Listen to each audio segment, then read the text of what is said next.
Hi everyone, it's Robin and welcome back to Happy at Home. Today I'm going to be sharing with you how I made these two faux wood pieces of wall art using scrapbook paper. They are quick and easy to make, plus they add a little rustic farmhouse style to your home. Using quilt blocks as my inspiration, I picked my favorite pattern, the Ohio Star, and drew up a template that was 9 3/4 inch square. That made each of the inside squares 3 1/4 inches. 5 of the squares will be plain and 4 are going to be what I'm going to call flagged. Using my template, I made a pattern for all 5 plain squares and the 4 flagged squares. The other supplies that I needed was a piece of wood which I cut to 10 inches square, and this was about 1/4 inch thick, a rotary cutter, and a quilt ruler which I added some strips of painter's tape to mark off my 3 1/4 inch squares that I need to cut. Makes it real quick and easy when I go to cut the paper. I will also need some Mod Podge and a paintbrush. I then picked out some scrapbook paper that looks like weathered wood. The blue will be for the flag squares and the white will be for the plain squares. Starting with the white scrap paper, I positioned my ruler on top of the paper, lining up my guides I attached to it, and then used my rotary cutter to cut out the shape. I continued with the same process to cut out all 5 squares that I needed.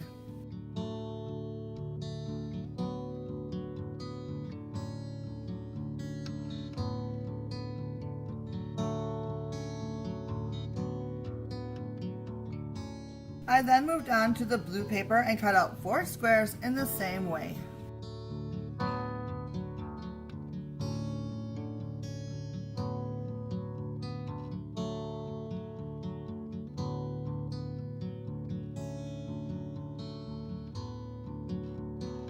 I then placed all 4 squares so that the pattern was facing the same way, and then using the flagged pattern I made before, placed it on top of the square, and with the help of a pair of scissors, I trimmed the paper to match the pattern.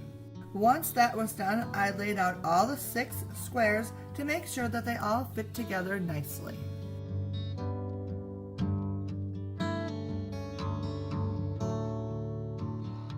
And this is where I realized I forgot about the 4 triangles to finish up the quilt block. So I quickly made a template to fit the shape I needed, and then I traced it out onto paper. I then cut it out with a pair of scissors and then made 3 more to finish the block. With all the paper pieces cut out, I then checked out how it fit on the wood base. I just sort of eyeballed this part, making sure that I had a little bit of wood showing on all 4 sides of the square, since the square is a 10-inch square. With the fit looking good, I used a pencil to make an outline of the middle square to use as a guide. It was then a time to attach all the paper pieces to the wood base, so I placed a little bit of Mod Podge on the back of the middle square, spread it all out nice and even, and then placed it on my marked guide and smoothed it out so it laid nice and flat.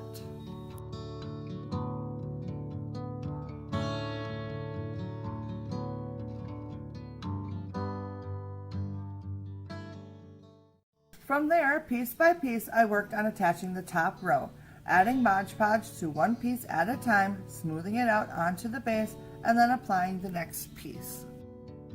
Once the first row was completed, I next laid the second row, followed by the third row.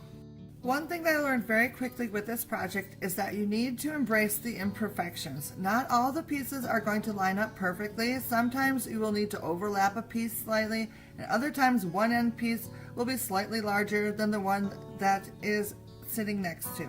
But it's all okay. As long as you're able to lay the pieces so that there are no gaps in between the inside pieces, the outside problem areas we will take care of later. Once I had all of the inside pieces attached, I went around and added the small triangles to complete the quilt block. After allowing the Mod Podge to dry for a little bit, I took a piece of sandpaper and very gently ran it along the edges of the paper to remove the pattern and expose the white paper below. This takes care of any uneven outside pieces. Then, using some craft paint, this is White Wicker by Folk Art, I carefully painted the exposed base and sides.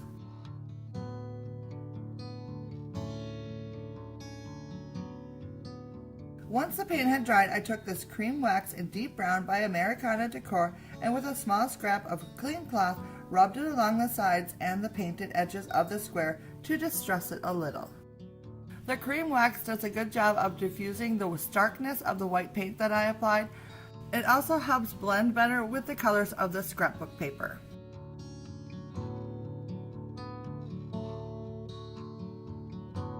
I then added a top coat of Mod Podge to seal in all the paper, and that completed the project.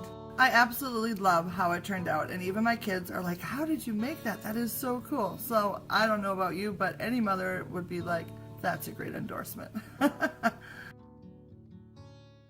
For the second project, I cut the base smaller at 9 3/4 inches square so that I would have no wood edges showing this time. I used 2 different pieces of scrapbook paper, and I cut out 5 plain squares and 4 triangles that matched, and 4 flagged squares. I checked the fit and marked the center square. Added Mod Podge to attach the middle square, then attached the top row 1 piece at a time.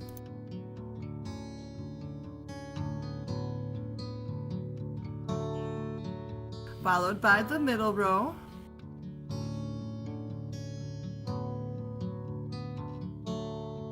the bottom row,